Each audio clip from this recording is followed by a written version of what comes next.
So hello everyone, welcome back to I smart study point. तो देखिए, जो अपनी सीरीज चल रही थी वो इंपॉर्टेंट क्वेश्चन की सीरीज चल रही थी जो कि चैप्टर 1 से थे। ठीक है, तो मैंने पार्ट 1 बना दिया था जिसमें मैंने 5 मोस्ट इंपॉर्टेंट क्वेश्चन बताए थे चैप्टर 1 से। ठीक है, फिजिक्स के।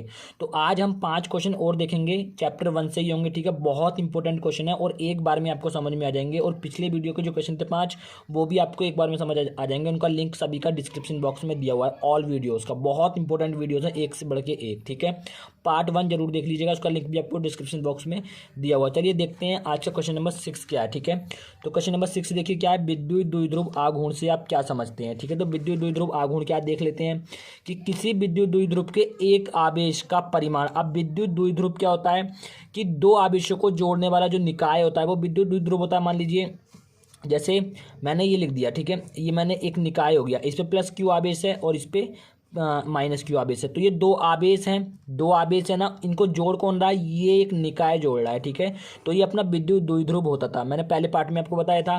और यहाँ पे क्या करा है कि किसी विद्युत द्विध्रुव के एक आवेश का परिमाण तथा दोनों आवेशों के बीच की दूरी के गुणनफल को विद्युत द्विध्रुव आघूर्ण कहते हैं। और इसे हम पी से प्रदर्शित करते हैं। किससे? पी से प्रदर्शित करते हैं। लिख लीजिएगा एक लाइन, इसे हम पी से प्रदर्शित करते हैं। अब देखिए यहाँ पे क्या ना क्या चाह रहा है। मान लीजिए अपने पास ये एक विद्युत द्विध्रुव आघूर्ण है, क्या है, ये मान लेते हैं हम। ठीक है, ये अपने पास एक विद्युत द्विध्रुव है। ठीक है, पता है ना कि दो आवेशों को जोड़ने वाला जो एक निकाय होता है वो विद्युत द्विध्रुव होता है। तो विद्युत द्विध्रुव के इस वाले पॉइंट पे प्लस क्यू आवेश स्थित होगा और इस वाले पॉइंट पे मान लिया हमने माइनस क्यू आवेश स्थित होगा। इस विद्युत द्विध्रुव का जो होगा मध्य बिंदु ओ होगा। तो क्यू से लेके ओ तक की दूरी एल होगी और यहाँ से लेके यहाँ तक की दूरी एल होगी। ये होती थी, पता होगा आपको, अक्षीय निरक्षीय स्थिति में आपने पढ़ा था। अक्षीय निरक्षीय स्थिति आपको ध्यान होगा। ठीक है, पढ़ाई थी मैंने तो। और इस पूरे विद्युत द्विध्रुव की दूरी क्या होगी फिर, एल, और ये एल कितना, 2L होगी पूरी।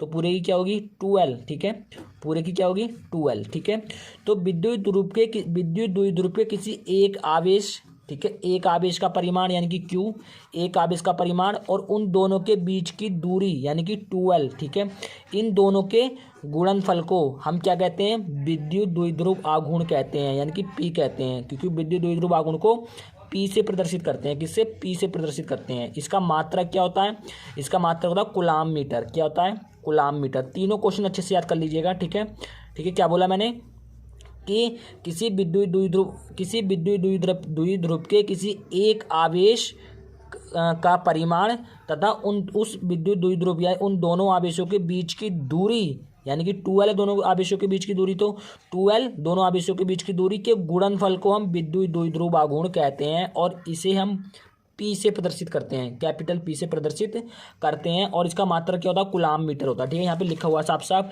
कि किसी विद्युत द्विध्रुव के एक आवेश का परिमाण। ठीक है, तो किसी विद्युत द्विध्रुव के एक आवेश, या तो ये ले लीजिए या तो ये ले लीजिए। ठीक है, लेकिन माइनस में कभी नहीं होगा, याद रखना। ठीक है, माइनस में कभी नहीं होगा, लेकिन द्विध्रुव पे प्लस माइनस आवेश हो सकते हैं। ठीक है, तो किसी भी विद्युत द्विध्रुव के एक आवेश का परिमाण तथा आवेशों के बीच की दूरी के गुणनफल को, आवेशों के बीच की दूरी क्या है, 2L, इसके गुणनफल को विद्युत द्विध्रुव आघूर्ण कहते हैं। ठीक है, इतना हो गया। और इसे हम कैपिटल P से प्रदर्शित करते हैं और इसका मात्रक कूलाम मीटर होता है। इतना आपको याद करना है, इसके आगे एक लाइन ऐड कर लेना। ठीक है, अगला क्या है, एकांक आवेश को परिभाषित कीजिए। बहुत इंपॉर्टेंट क्वेश्चन है ये भी। ये यदि दो समान आवेश एक दूसरे से 1 मीटर की दूरी पर स्थित हो, मान लीजिए एक अपने पास आवेश है Q और दूसरा आवेश भी मान लिया हमने Q है। अब ये दोनों आवेश एक दूसरे से कितने मीटर की दूरी पर है, 1 मीटर की दूरी पर स्थित है। ठीक है, 1 मीटर की दूरी पर स्थित है तथा उनके बीच 9 × 10⁹ न्यूटन का बल कार्य करे। और इन, आपने कूलाम का नियम पढ़ा होगा, तो कूलाम के नियम के अनुसार दोनों आवेशों के बीच में आकर्षण और प्रतिकर्षण का बल कार्य करता है ना। तो इन दोनों आवेशों के बीच में जो भी बल कार्य कर रहा होगा, चाहे वो आकर्षण का हो या प्रतिकर्षण का हो, तो इन दोनों आवेशों के बीच जो बल कार्य कर रहा होगा, अगर वो बल 9 × 10⁹ न्यूटन का है, ठीक है, 9 × 10⁹ न्यूटन का है, बल कार्य करे, तो वह आवेश एकांक आवेश कहलाता है। सीधी सी बात यह है कि किन्हीं भी दो आवेशों के बीच की दूरी अगर 1 मीटर है तो उन आवेशों के बीच में जो बल कार्य करेगा, अगर वो बल 9 × 10⁹ न्यूटन का है, तो वो आवेश जो होगा वो एकांक आवेश कहलाता है। ठीक है, और ये जो वैल्यू होती है ये 1/4πε0 की होती है। क्या होती है, 9 × 10⁹ ये जो वैल्यू होती है किसकी होती है, 1/4πε0 की वैल्यू। ठीक है, समझ में आया इतना क्वेश्चन?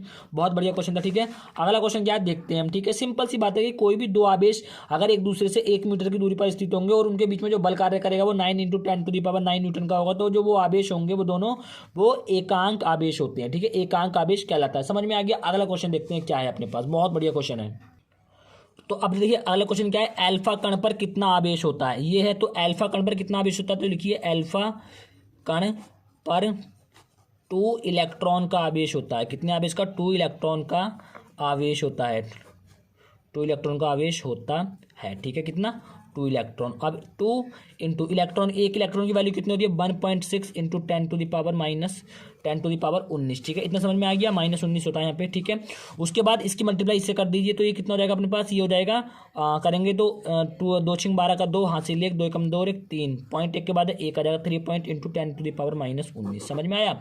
तो अल्फा कण पर कितना आवेश होता है? 3.2 इंटू 10⁻⁻19 कूलाम का आवेश का मतलब कूलाम होता है, ठीक है।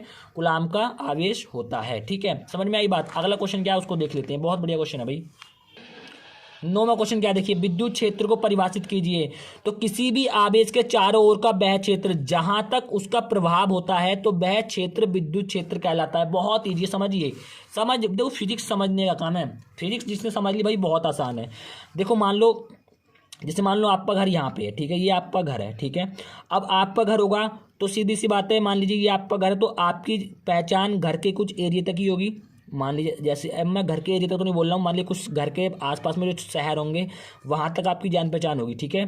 तो ये आपकी जान पहचान, मान लिया हमने इतने, आपका घर ये है और इतने एरिया में आपकी जान पहचान है, ठीक है। तो जो आपका प्रभाव होगा वो इतने एरिया में ही तो होगा। मतलब अगर कहीं पे आपको मान लीजिए किसी दुकान से आपको सामान उधार लेना है या किसी भी दुकान से आपको सामान कम पैसों थोड़ा कम करके लेना है, तो उस दुकान से अगर आपकी जान पहचान होगी और वो दुकान आपके घर से इतने एरिया में ही होगी ना, तो आपकी जान पहचान जो इतने एरिया में ही, तो वो दुकान आपके घर से इतने एरिया में होगी। अगर आपने उस दुकानदार से कहा कि चलो भाई थोड़ा कम लगा लो, तो आपका प्रभाव उस पर पड़ा ना, आपका प्रभाव उस पर पड़ा। मान लीजिए अब जैसे मैं रहता हूँ, मैं अपने घर से किसी अनजान शहर में चले जाऊँ जहाँ मेरी जान पहचान बिल्कुल भी नहीं है और मैं वहाँ पे कहने लग जाऊँ कि भाई मुझे ये सामान इतने पैसों में लगा लो, तो क्या लगाएगा? वो नहीं लगाएगा ना। या मैं किसी से पैसे मांगने लग जाऊँ कि भाई 100 रुपये उधार दे दो, तो कोई दे देगा? नहीं देगा ना। लेकिन मैं अपने एरिया में मांगूंगा कि भाई 100 रुपये उधार दे दे, तो मैं तुझे बाद में कल दे दूंगा, तो शायद वो मुझे दे देगा। और किसी से कहूँगा थोड़ा बहुत कम कर लो यार, तो वो कम भी कर लेगा। तो मेरा प्रभाव उस एरिया में है, ठीक है। तो ऐसे ही आवेश के साथ है कि मान लीजिए एक आवेश Q है, ठीक है। इस आवेश के कारण इस आवेश का प्रभाव, अब मान लीजिए जितने एरिया में इस आवेश का प्रभाव होगा, ठीक है। मान लीजिए ये Q आवेश है, तो मान लीजिए हमने इतने एरिया में इस आवेश का प्रभाव होगा, ठीक है। तो जितने भी एरिया में इस आवेश का प्रभाव होगा तो वही जो एरिया होता है वो विद्युत क्षेत्र कहलाता है। सीधी सी बात यह है कि किसी भी आवेश के चारों तरफ का वह क्षेत्र जहां तक उस आवेश का प्रभाव होता है वह क्षेत्र विद्युत क्षेत्र कहलाता है। समझ में आई बात? बहुत इजी क्वेश्चन है, ठीक है। समझ में आई कि किसी भी आवेश के चारों तरफ का वह क्षेत्र जहां तक उस आवेश का प्रभाव होता है विद्युत क्षेत्र कहलाता है। अगला क्वेश्चन क्या है? बहुत बढ़िया क्वेश्चन है अगला भी। 10वां क्वेश्चन है, दो स्थिर बिंदु आवेशों के बीच का बल किस नियम की सहायता से निकाला जाता है? तो अगर दो आवेश होते थे अपने पास Q1 और Q2 मान लिया, तो जब ये दोनों आवेश अपने पास होते थे तो इनके बीच में कितने न्यूटन का बल कार्य कर रहा है? तो हम किसकी हेल्प से निकालते थे? कूलाम के नियम की हेल्प से निकालते थे कि दो स्थिर बिंदु आवेशों के बीच का बल किस नियम की सहायता से निकाला जाता है? कूलाम के नियम से। गॉस की प्रमेय से होता तो नहीं होता था, बायो-सेवर्ट के नियम से भी नहीं होता था, और एम्पियर तो मात्रक होता है विद्युत धारा का, ठीक है। तो किसके नियम से? कूलाम के नियम से, ठीक है। तो ऑप्शन नंबर ए आपका बिल्कुल करेक्ट हो जाएगा, ठीक है। ये मैंने निरक्षीय स्थिति, विद्युत क्षेत्र की अक्षीय स्थिति पढ़ा दी है दोनों पहले ही आपको, ठीक है।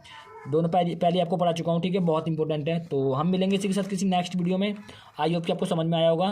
तो सारे क्वेश्चन देख लीजिएगा, लिंक डिस्क्रिप्शन बॉक्स में। चैनल को सब्सक्राइब कर लीजिए, ठीक है। कोई भी डाउट हो कमेंट सेक्शन में बताइएगा। मिलते हैं किसी नेक्स्ट वीडियो में, तब तक के लिए जय हिंद, वंदे मातरम, भारत माता की जय।